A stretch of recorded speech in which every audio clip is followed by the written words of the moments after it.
America Iran സംഘർഷം ഇപ്പോൾ മൂർധന്യാവസ്ഥയിൽ എത്തി നിൽക്കുകയാണ്. സമാധാനം അരികെയെന്ന് തോന്നുമ്പോൾ ഇരു രാജ്യങ്ങളും പ്രകോപനം സൃഷ്ടിക്കും. ലോകത്തിലെ ഏറ്റവും തന്ത്രപ്രധാനമായ സമുദ്രപാതകളിലൊന്നായ ഹോർമുസ് കടലിടുക്കിലും ഇറാൻ തീരങ്ങളിലും അമേരിക്ക നിരീക്ഷണം തുടങ്ങിയിട്ട് കാലങ്ങളായി. എന്നാൽ പഴയതുപോലെ സൈനികരെ വെച്ചല്ല യുദ്ധമെന്നതാണ് ഇപ്പോഴത്തെ പ്രത്യേകത. തലമുറ മാറ്റം പോലെ യുദ്ധരീതിയിലും അടിമുടി മാറ്റമാണ് ഉണ്ടായിരിക്കുന്നത്. നിഴൽ യുദ്ധം മാറി ആർട്ടിഫിഷ്യൽ ഇന്റലിജൻസിന്റെയും ഡ്രോണുകളുടെയും പുത്തൻ തലത്തിലേക്ക് യുദ്ധം മാറിയിരിക്കുകയാണ്. അത്തരത്തിൽ ഇറാൻ അമേരിക്കയ്ക്ക് നേരെ അവരുടെ സാങ്കേതിക വിദ്യ പ്രയോഗിച്ചിരിക്കുകയാണ്. എന്താണ് ഇറാന്റെ നീക്കമെന്നും അത് എങ്ങനെ അമേരിക്ക പ്രതിരോധിക്കുമെന്നും വിശദമായി നോക്കാം.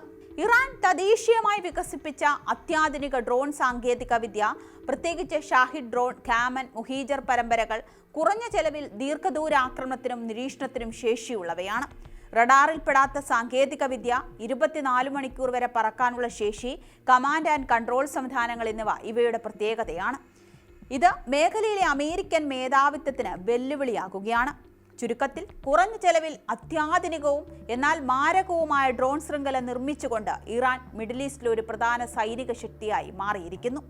ഷാഹിദ് 136 പോലുള്ള ലോയറിംഗ് മ്യൂണീഷൻ കുറഞ്ഞ ചിലവിൽ ദീർഘദൂര ലക്ഷ്യങ്ങളിലേക്ക് വിന്യസിക്കാൻ കഴിയുന്ന സംവിധാനങ്ങളാണ്.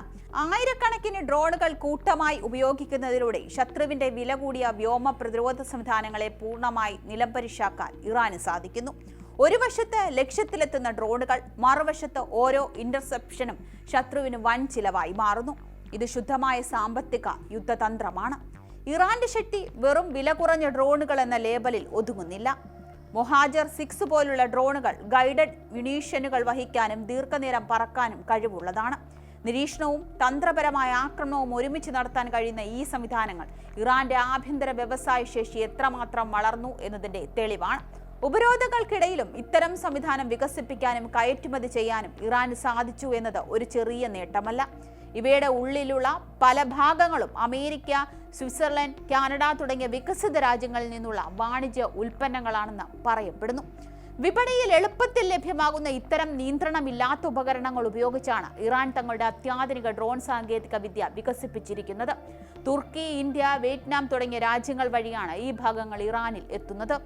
ചെലവിന്റെ കാര്യത്തിൽ ഇറാനും അമേരിക്കയും തമ്മിലുള്ള വ്യത്യാസം ഏറെ നിർണായകമാണ്. എന്തെന്നാൽ അമേരിക്ക അവരുടെ F-35C എന്ന യുദ്ധക്കപ്പലിന് നേരെ വന്ന ഡ്രോണുകളെ തീർക്കാൻ ഉപയോഗിച്ചത് ഏകദേശം $4 ലക്ഷം, അതായത് 3 കോടി രൂപ വില വരും. വെറും 42 ലക്ഷം രൂപ വിലമതിക്കുന്ന ഒരു ഇറാനിയൻ ഡ്രോണിനെ തകർക്കാൻ അമേരിക്ക ഉപയോഗിച്ചത് 3 കോടിയിലധികം രൂപ വിലയുള്ള മിസൈലാണ്. ഈ ഒരു താരതമ്യം മാത്രം മതി വൻ ശക്തികൾ ഇന്ന് നേരിടുന്ന കുറഞ്ഞ ചെലവിലുള്ള ഭീഷണി എത്രത്തോളം വലുത് ആണെന്ന് മനസ്സിലാക്കാൻ. ചുരുക്കത്തിൽ ഡ്രോണിന്റെ വിലയേക്കാൾ 10 ഇരട്ടി വിലയുള്ള മിസൈൽ ഉപയോഗിച്ചാണ് അമേരിക്ക പ്രതിരോധം തീർക്കുന്നത്. ഇത് ദീർഘകാല അടിസ്ഥാനത്തിൽ ഏതൊരു വൻ ശക്തിയുടെയും സൈനിക ബഡ്ജറ്റിനെ സമ്മർദ്ദത്തിലാക്കുന്ന ഒന്ന് തന്നെയാണ്. ഒറ്റ F-35C യുദ്ധവിമാനം വാങ്ങുന്ന പണം കൊണ്ട് 2000-ലധികം ഷാഹിദ് ഡ്രോണുകൾ നിർമ്മിക്കാമെന്ന യാഥാർത്ഥ്യം ആധുനിക യുദ്ധതന്ത്രങ്ങളുടെ സാമ്പത്തിക വശത്തെ ഞെട്ടിപ്പിക്കുന്നതാണ്. വിലയുടെ കാര്യത്തിൽ കുഞ്ഞനാണെങ്കിലും യുദ്ധക്കളത്തിൽ ഈ ഡ്രോണുകൾ ഉണ്ടാക്കുന്ന തലവേദന വളരെ വലുതാണ്.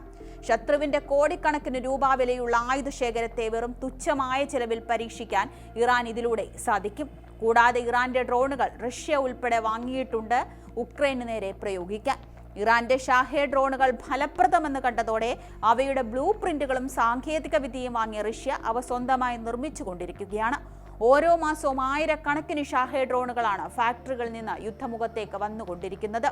ഇപ്പോൾ ഉണ്ടായ അറബിക്കടലിലെ ഈ ഏറ്റുമുട്ടൽ വരാനിരിക്കുന്ന യുദ്ധങ്ങളുടെ സൂചനയാണ്.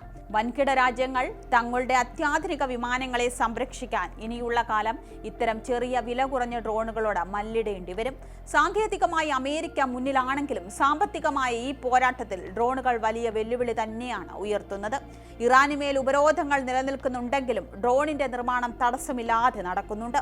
അതിനാൽ തന്നെ ഇനി നടക്കാൻ പോകുന്ന യുദ്ധങ്ങളിലെല്ലാം ആകാശം ഭരിക്കാൻ പോകുന്ന ഈ ഡ്രോണുകളായിരിക്കുമെന്ന കാര്യത്തിൽ സംശയമേ ഇല്ല.